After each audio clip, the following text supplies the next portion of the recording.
नमस्कार। आइए सुनते हैं होलिका दहन की कथा। हिरण्यकश्यप व भक्त प्रहलाद की कथा। होलिका और प्रहलाद की कथा।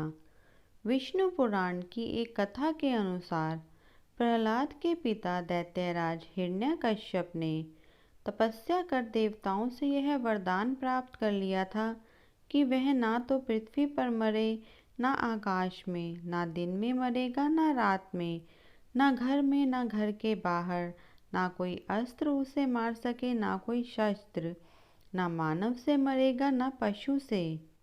इस वरदान को प्राप्त करने के बाद वह स्वयं को अमर समझकर नास्तिक और निर्कुश हो गया। उसने अपनी प्रजा को यह आदेश दिया कि कोई भी व्यक्ति ईश्वर की वंदना ना करे।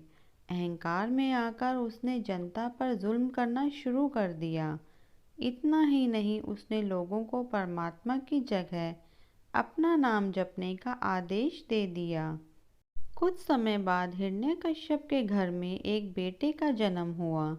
उसका नाम प्रहलाद रखा गया। प्रहलाद कुछ बड़ा हुआ तो उसे पाठशाला में पढ़ने के लिए भेज दिया गया। पाठशाला के गुरु ने प्रहलाद को हिरण्यकश्यप का नाम जपने की शिक्षा दी, लेकिन प्रहलाद हिरण्यकश्यप के स्थान पर भगवान विष्णु का नाम जपता था।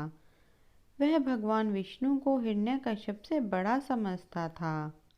गुरु ने हिरण्यकश्यप से प्रहलाद की शिकायत कर दी। हिरण्यकश्यप ने प्रहलाद को बुलाकर पूछा कि वह उसका नाम जपने के बजाय विष्णु का नाम क्यों जपता है। प्रहलाद ने उत्तर दिया, ईश्वर सर्वशक्तिमान है, उन्होंने ही सारी सृष्टि को रचा है। अपने पुत्र का उत्तर सुनकर हिरण्यकश्यप को गुस्सा आ गया। उसे डर था कि प्रहलाद को देख बाकी जनता भी कहीं विष्णु को ही भगवान न मानने लगे। उसने प्रहलाद को आदेश दिया, मैं ही सबसे अधिक शक्तिशाली हूँ, मुझे कोई नहीं मार सकता, मैं तुझे अब खत्म कर सकता हूँ। हिरण्यकश्यप की आवाज़ सुनकर प्रहलाद की माता भी वहां आ गई।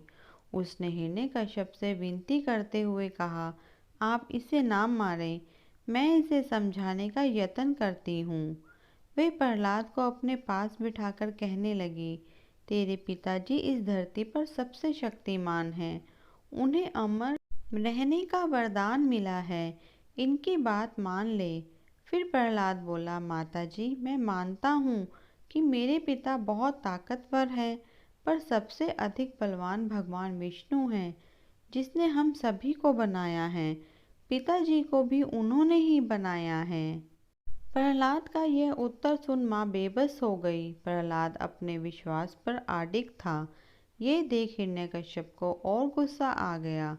उसने अपने सिपाहियों को आदेश दिया कि वे प्रहलाद को सागर में डुबाकर मार दें। सिपाही प्रहलाद को सागर में फेंकने के लिए गए और पहाड़ से सागर में फेंक दिया, लेकिन भगवान के चमत्कार से सागर की एक लहर प्रहलाद को किनारे पर ले आई। सिपाहियों ने एक बार फिर प्रहलाद को सागर में फेंका, लेकिन इस बार भी प्रहलाद बच गया। फिर सिपाहियों ने हिरण्यकश्यप को आकर बताया कि कई बार प्रयास करने के बाद भी वह नहीं मरा। हिरण्यकश्यप ने अब सिपाहियों से कहा कि उसे किसी ऊंचे पर्वत से नीचे फेंककर मार दो। सिपाहियों ने प्रहलाद को जैसे ही पर्वत से नीचे फेंका, प्रहलाद एक घने वृक्ष पर जाकर गिर गया, जिस कारण उसको कोई चोट नहीं लगी और वह सुरक्षित बच गया। अब हिरण्यकश्यप ने प्रहलाद को एक पागल हाथी के आगे फेंकने को कहा, ताकि हाथी उसे कुचलकर मार डाले, लेकिन पागल हाथी ने भी प्रहलाद को कोई नुकसान नहीं पहुंचाया, मानो सारी कुदरत प्रहलाद की मदद कर रही हो। सभी प्रयास विफल होने के बाद हिरण्यकश्यप की बहन होलिका ने अपने भाई की समस्या का हल निकालने का प्रयास किया। बता दें कि होलिका को वरदान प्राप्त था कि वह आग में नहीं जल सकती। उसने अपने भाई से कहा कि वह प्रहलाद को अपनी गोद में लेकर आग में बैठ जाएगी। वरदान के कारण वह खुद को आग से जलने से बच जाएगी, लेकिन प्रहलाद जल जाएगा।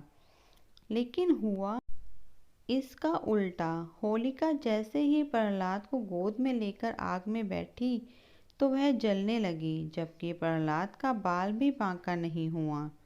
होलिका ने जब वरदान में मिली शक्ति का दुरुपयोग किया तो वो वरदान उसके लिए श्राप बन गया। अंत में भक्त प्रहलाद की रक्षा के लिए विष्णु जी ने नरसिंह अवतार लिया। फिर उन्होंने संध्या के समय हिरण्यकश्यप को पकड़ लिया और उसे घर की दहलीज पर ले गए।